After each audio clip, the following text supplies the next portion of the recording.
pagi. Selamat bertemu kembali di layanan servis online Gereja Isa Al-Masih Makassar. Seperti biasa, saya mengajak Bapak Ibu semuanya menyediakan waktu kurang lebih 10 menit. Kita akan membuka firman, kita akan merenungkannya sebelum kita beraktivitas menjalani hari ini. Mari mengandalkan Tuhan. Kita berdoa. Bapak, terima kasih untuk pagi hari ini. Terima kasih untuk berkat-Mu dan kebaikan-Mu. Terima kasih untuk anugerah-Mu. Terima kasih banyak untuk semuanya Tuhan.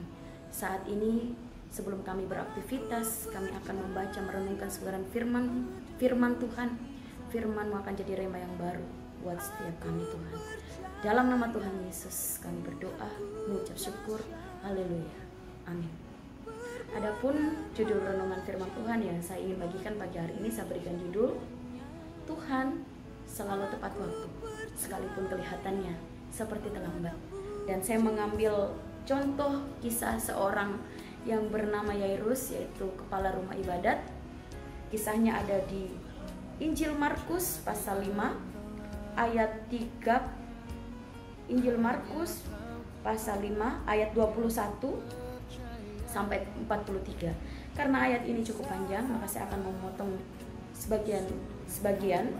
Saudara di sana bisa mengikuti. Saya akan memulai membaca di ayat ke-21.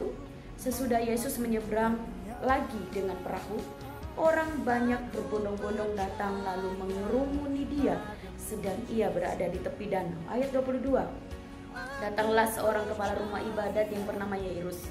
Ketika ia melihat Yesus, tersungkurlah ia di depan kakinya dan memohon dengan sangat kepadanya, "Anakku perempuan sedang sakit, hampir mati. Datanglah kiranya dan letakkanlah tanganmu atasnya, supaya ia selamat dan tetap hidup."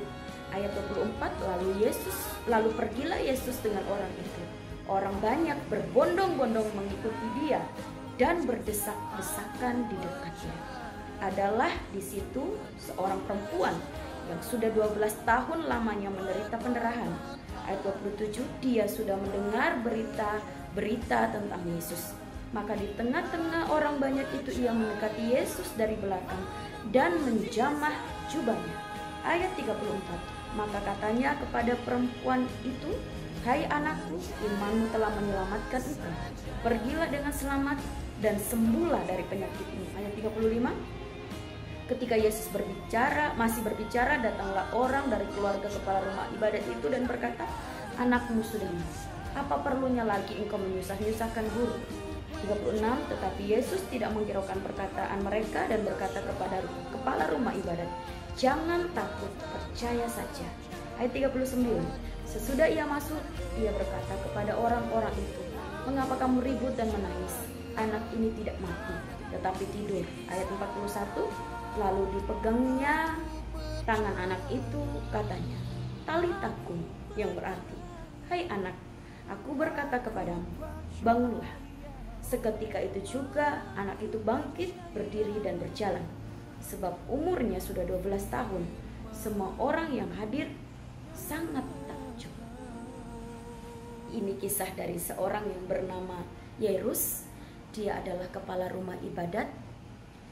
Dia datang kepada Yesus. Saat itu Yesus sangat-sangat terkenal. Dia tahu Yesus sanggup menyembuhkan. Dia percaya Yesus sanggup memulihkan anaknya, menyembuhkan anaknya. Dia datang mencari Yesus. Bahkan dia tersungkur di bawah kaki Yesus, memohon kepada Yesus agar Yesus datang ke rumahnya, menumpangkan tangan atas anaknya, dan dia percaya anaknya akan sembuh. Yesus bersama-sama dengan Yairus menuju rumah Yairus, tetapi di tengah perjalanan ada orang lain yang Yesus harus layani karena orang banyak berdesak-desakan, dan ada orang yang percaya juga bahwa Yesus sanggup menyembuhkan, yaitu orang yang sakit pendarahan selama 12 tahun. Dia menjamah jubah Yesus dan orang itu pun sembuh dengan imannya. Yesus berkata demikian. Yairus harus sabar menunggu Yesus karena Yesus harus melayani orang-orang yang ada di sana yang punya juga permasalahan yang saya sebutkan tadi, yaitu orang yang sakit pendarahan 12 tahun. Tapi di tengah-tengah kesabarannya menanti Yesus untuk bersama-sama dengan dia, untuk menolong dia. Dia mendengarkan kabar bahwa anaknya sudah meninggal. Di sini menarik sekali, tetapi Yairus tidak putus asa untuk membawa Yesus ke rumahnya, mengajak Yesus ke rumahnya. Dia tetap menantikan Yesus dan dia tetap bersama-sama dengan Yesus sampai pada akhirnya Yesus ada di rumah Yairus dan mujizat terjadi. Anaknya yang mati dibangkitkan oleh Tuhan. Yairus bersama keluarganya melihat mujizat, bahkan orang banyak pun takjub atas perbuatan Tuhan. Dari cerita ini saya mengambil judul yang saya katakan tadi. Yesus selalu tepat waktu, sekalipun kelihatannya terlambat. Memang kelihatannya seperti terlambat. Di tengah perjalanan sebelum Yesus sampai di rumah Yairus, anaknya sudah mati, anaknya sudah tidak ada lagi. Tetapi kita belajar dari Yairus. Dia tidak putus asa, dia tidak meninggalkan Yesus lari, meninggalkan Yesus, tapi dia tetap bersama-sama dengan Yesus dan Yesus bersama-sama dengan dia, dan dia menyaksikan mujizat yang dari Tuhan. Anaknya bangkit. Dari cerita ini ada pelajaran, ada hal menarik yang perlu kita pelajari. Di dalam kehidupan kita, ada kalanya kita pun mengalami masa krusial, masa sulit, masa sukar, di mana kita sangat-sangat membutuhkan Yesus menolong kita. Bahkan kita memohon tersungkur di hadapan kaki Tuhan agar Tuhan menolong kita. Kita memohon seperti saat ini juga Tuhan. Kita meminta Tuhan agar saat ini juga Tuhan, agar Tuhan menolong kita. Tapi kadang-kadang kita merasakan Tuhan sepertinya tidak menolong, sudah terlambat. Dan pagi hari ini saya mengajak kita belajar dari seorang kepala rumah ibadat ini. Ada hal penting yang kita perlu kerjakan ketika kita mengalami masa krusial, masa sulit, masa kepepet, masa di mana kita membutuhkan Tuhan saat ini juga. Hal pertama, seperti yang Yairus katakan, seperti yang biasa kita kerjakan, kita datang kepada Tuhan, kita cari Tuhan, kita memohon kepada Tuhan. Tidak ada yang lain yang kita andalkan selain Tuhan. Itu sangat tepat. Sangat tepat jika kita datang kepada Tuhan, kita mengundang Tuhan masuk di dalam kehidupan kita, kita mengandalkan Tuhan, menjadikan Tuhan pribadi yang kita andalkan. Itu sangat tepat. Seperti Yairus, yaitu itu hal yang pertama yang perlu kita kerjakan. Andalkan Tuhan, cari Tuhan, datang kepada Tuhan. Yang kedua, yang perlu kita kerjakan adalah sabar, nantikan Tuhan melawat kita, jangan berburuk sangka. Nah, banyak orang gagal di poin ini. Banyak orang sudah tepat datang kepada Tuhan, berdoa kepada Tuhan, mengandalkan Tuhan, meminta Tuhan menolong permasalahan kita, itu sudah sangat tepat. Tapi banyak orang gagal di poin yang kedua.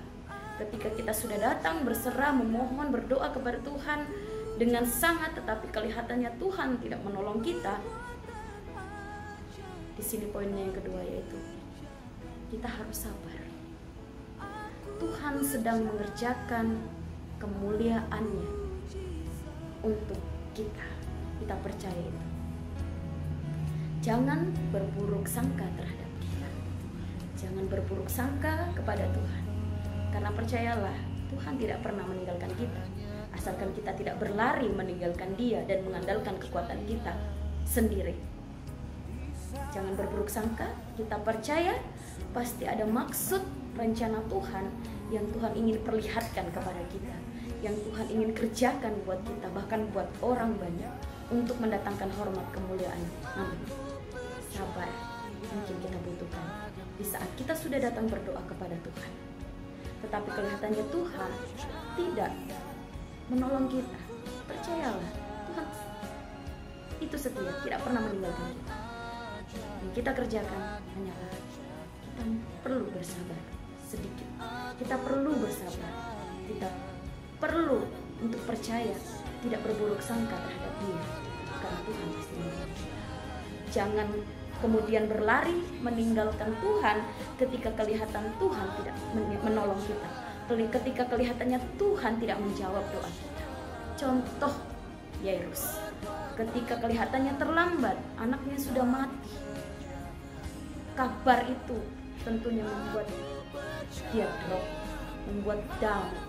Tetapi Yairus tetap bersama-sama dengan Yesus. Dia tidak beranjak dari tempat itu. Dia tetap menantikan Tuhan untuk bersama-sama dengan Yairus pergi ke rumahnya.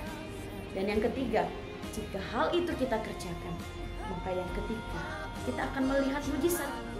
Karena Yesus satu-satunya jawaban. Yairus tahu betul, percuma dia beranjak dari tempat itu dan pergi ke tempat lain. Tidak ada jawaban di tempat lain. Dia tahu betul, satu-satunya jawaban hanya ada pada Yesus. Yesuslah yang sanggup menyembuhkan anaknya. Bahkan Yesuslah yang sanggup membangkitkan anaknya dari kematian. Yesus jawaban atas pergumulannya. Demikian juga dengan kita. Jangan beranjak ke tempat lain. Jangan tinggalkan Tuhan. Tetap dekat dengan Tuhan. Tetap bersama-sama dengan Tuhan. Karena Yesus yang kita butuhkan. Yesus jawaban untuk semua hal yang kita perlukan. Tetap bersama-sama dengan Dia. Dan saya percaya ketiga hal ini perlu kita petik, perlu kita ambil, perlu kita pelajari. Jadikan pedoman buat kita, jadi rema yang baru buat kita pagi hari ini. Saya tidak tahu apakah apa yang sedang terjadi dengan kehidupan Bapak Ibu Saudara di luar sana. Mungkin ada yang sedang mengalami masa krusial seperti yang harus alami. Sangat mendadak membutuhkan Tuhan. Sangat-sangat memerlukan Tuhan saat ini juga, Tuhan. Tolong saya. Tetap bersama-sama dengan Tuhan. Sabarlah jika kelihatannya Tuhan tidak menolong. Percayalah, Tuhan pasti menolong tepat pada waktunya, sekalipun kelihatannya seperti terlambat.